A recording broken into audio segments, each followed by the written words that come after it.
and good evening. This is Doc Severson for the ReadySetCrypto OMNIA newsletter market update for Tuesday, the 14th of January. I am recording this about 5 hours before the close of the daily candle. I've got a couple of meetings to go to tonight. So obviously I don't know how this is going to close today, but so far so good. I mean, we're up over 700 points, over an 8% move today. So this is kind of the breakout that I talked about yesterday, where I said, look, either thing can happen here. We can either get a breakout or we can get a breakdown from here once the energy builds up. Well, guess what? The market didn't wait for the energy to build up. We had just enough. I mean, it was just out of exhaustion at this point. As I say to so many people, I'd say technical analysis comes into play about 80% of the time. 80% of the time we can make sense out of what's going on, or we can measure the levels and the market makes a corresponding move based on what we see.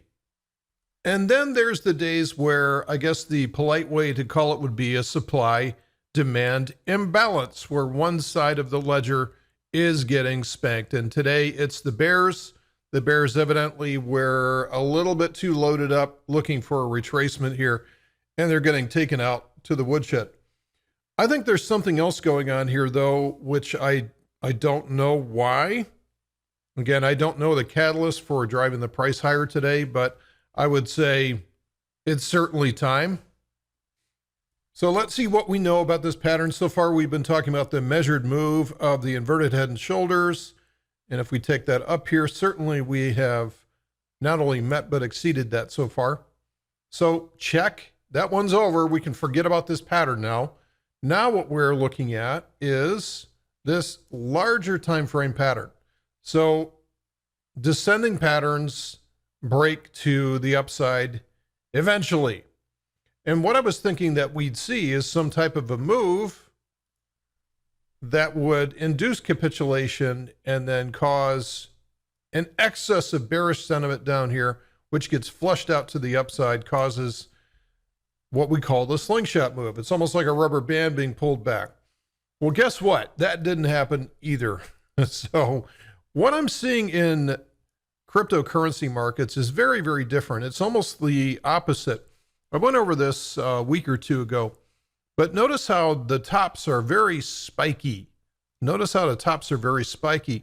So what we are getting is we're getting capitulation to the upside. We're getting upside capitulation, which is not something I'm used to. Usually it's the exact opposite of this. So normally we're seeing, if we go out to here, if we invert this scale, this is typically what we're seeing, is we're seeing in capitulation to the downside. And this is what happens when we have markets that are forced to buy, such as mutual funds or basically the equity markets and funds. There are certain laws that they have to be overly long. Now, those laws are not for the hedge funds. There's plenty of hedge funds that are 100% short. But this is where you have a market where a dip is viewed as like, well, okay, I have to be long and I have to be long a certain percentage, and this is a gift, so I'm going to jump in. And this is why we get markets that look like this, where tops are a process, bottoms are an event, but we're not getting that with cryptocurrency. We get these tortured bottoms that we have to deal with. Okay, so there we go. We're back to it again. Tortured bottoms that we have to deal with. And this one that we've been dealing with for the past few months has been not unlike what we went through at the end of 18, early 2019, or a year ago or so, right? So we're just, the bigger pattern also is that we're within this monthly, huge monthly pattern. Let me scritch that out. Okay, so we have that huge monthly pattern. So this is still all consistent, playing along with that. Again, we didn't know whether or not we were going to have to go down to 3,200 again, or maybe even 1,200 to kind of flush things out and find a way to get demand. But today has been one of the more unusual days that I've seen over the last several months, actually, where we're getting this demand coming in. And it's breaking above levels, and it's putting the bears back on their heels. Quite honestly, for the past 6 months, the bears have been the side which has had the price, the friction in their favor. The path of least resistance has been to the downside. Now let's keep things in check. I don't want to get too bullish here. I don't want to get too overwrought with hope with something like this, right? So this is why we look at these things through all different lenses, all different time frames. What's happening on the weekly chart? Okay, the weekly chart, and this is a standard linear chart. This is not log. Let's get our little thing out of the way here. So if we look at this from just a straight trend perspective, what do we have? We have a series of lower highs and lower lows, lower highs and lower lows. And so far, this is just a lower high. All right, so it's a good start. And I do not believe that this is a higher low on the weekly chart. So some may make that contention that it's a higher low. I don't think so. It doesn't fit the character of this. What would be a higher low is if it actually spent a few weeks tracing back down again and created a higher low and then a higher high. So we still have a downtrend in play here. So this is a nice start. I don't want to get too excited here. It's a nice start. This is definitely a swing to the upside. This is definitely a weekly swing to the upside. For this to change polarity and become a weekly uptrend, one of two things has to happen. One could be is that the price just keeps on going and takes out the previous swing high, which is right around 10,400. And Bitcoin definitely has the potential to do that. And we'll go through some of these other ones. I mean, we're seeing some crazy moves here today. So that is one way to do it. And that has to be followed by a higher low and then a subsequent higher high to maintain that trend. So don't feel like this is the last shot off the bottom that you'll ever see. We don't know that yet. The other way that this can transition into an uptrend would be maybe it peters out here and then comes down, retests the trend line from above. That's pretty natural, especially with the volume profile that's around here. We'll show that in a minute. And then prints a higher low and takes out the higher high.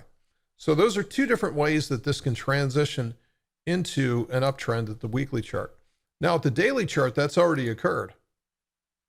Okay, we had lower highs, lower lows, lower highs, higher low, higher high. So you could make the case that as it broke from the inverted head and shoulders pattern at about 7,800 or so, this is where it transitioned into an uptrend. And now what we've seen is the price has gone through another higher low, higher high combination. So we definitely have a nice transition to a daily uptrend. What we really want is a weekly uptrend as well too. I mean, hell, I'd like a monthly uptrend, but we'll take these one at a time. And as we talk about in the fractals, rule number 2 says that reversals begin from the inside out and they propagate higher. So more than likely we had something like at an hourly chart. We can squish this up here and see exactly precisely where this started to transition to an uptrend. And it was more than likely somewhere down here. That was a lower low. So there's your higher high, higher low. And so we've been in this uptrend now through various time frames, propagating higher for a couple of days now. So let's do this. Let's also go over to volume profile. Let's see how this fits in with the volume profile and see if we can see any levels of overhead resistance or support, which are going to support what we're looking to do here. Okay, we got everything squashed together. We can see pretty much the price action over the last 2 years. We can see this major high volume node that's down here at 6,500. That did a great job of supplying support so far to this move. So that we felt was kind of the last line of defense for the bulls. And so far it has put the bottom in for the weekly trend. We'll see whether or not we transition to a weekly uptrend from here. That isn't guaranteed yet.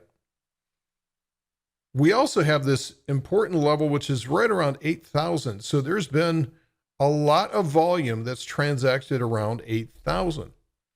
And so staying above that level would obviously be a good thing. So here is what I'd like to see.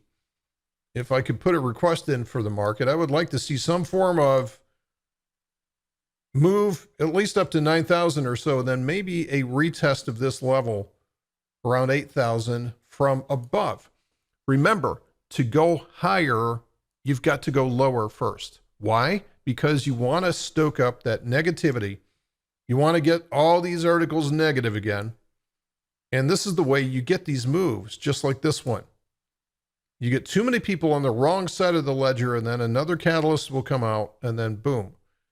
That short covering helps drive prices higher. Cracks me up every time I see somebody out there in the comment wars going, these stupid bears, if we just get rid of these stupid bears, the market would go higher. Wrong. You need both sides of the ledger. You've got to convert all of these bears down here into bulls. And by doing so, this is how you get prices doing this kind of thing. All right, so I think we've kind of beat the dead horse on Bitcoin versus the US dollar. Again, nice move today. It could be the beginning of something. The volume is starting to pick up. That's good. Again, there's about 5 hours left at this point. And so that's good to see this much volume at such an early time of the day. I'd like to see this continue, though. I don't want to see it end up with a great big upper shadow to this candlestick and then fade back down. That is not good. So I'm liking what I see at this point. I want to see it go coast a little further, pull back, establish a higher low, get the shorts on the run, get them to cover to the upside, and then we've got something. Then we may have a weekly uptrend after we print a major higher low. Okay, so enough of that one. We've got some major moves here on some of these. So this is Bitcoin SV. Don't know the answer as to why this is happening. This is a great example of a supply-demand imbalance. I mean, literally, this has gone from, over the last 3 days here, it's gone from about 100 up to 400. It's quadrupled in price in about a week. So I think there was a fork, but if somebody knows something about this, I typically will just focus on the price. I don't want to know some of the reasons for this crazy price discovery on this. Some of the other coins that are getting some fair amount of accumulation, Bitcoin Cash is actually doing quite well. This is an example of something that's transitioning into a weekly uptrend. So even though that looks like a horrible, beastly, ugly chart, if we look at this from a weekly chart perspective, just look at the recent price action here. You can see we've gone from a lower low up to a higher high. We've taken out the previous swing low. That does increase. It does not guarantee, but it does increase that any low from here will set up as a higher low. Okay, so this is what we want to see. And again, to go higher, you've got to go lower first to build up the negativity. All right, let's see what else is out there is moving. We have Litecoin is up 17%. Still not to a higher high on the weekly chart. I'm going to keep this on the weekly chart just to keep a level of consistency here. A lot of these other ones, the Ethereum Classic is doing well. That's well above the last weekly pivot. So we may be seeing something really starting to move here. EOS above the last weekly pivot. Okay, so that's the beginning of a potential weekly uptrend. Ripple, maybe there. I'd give this one a lot more weight at this pivot of around 30 cents or so. And then we have Cardano getting on, so a lot of the major moves. And of course, a lot of these other altcoins that are based on BTC, that pair with BTC, are not going to do as well just because their denominator is an asset that's up 8% today. So it's got to go up more than that for this to be a positive candle. Here's Dash is doing well. So again, a lot of these are doing well. Even the shorts are starting to pile on today, thinking that this could be the greatest opportunity in the world to get on again. Why weren't you there last summer? But these guys can be useful, again, to keep that negativity. Remember, markets climb a wall of worry. Markets climb a wall of worry where everybody thinks that every pullback is going to be the big one. Every pullback is going to be the big one. So that's why they climb this wall of worry, and all that worry gets unwound to the upside. So you want your bears to be in the soup, because the bears can be unwound, and for them to close their positions requires them to buy back their positions, further adding to demand. You want the bears to be in the mix, and you want them to be doing this right there. That's good. Okay, guys, that is it for today's report. Hopefully in the next 5 hours, we don't have a complete reversal of everything and everything turns red. Don't want to see that. So we'll be back online tomorrow. I've been talking with a number of you in Discord today. That's been fun. We'll see you guys tomorrow. Take care.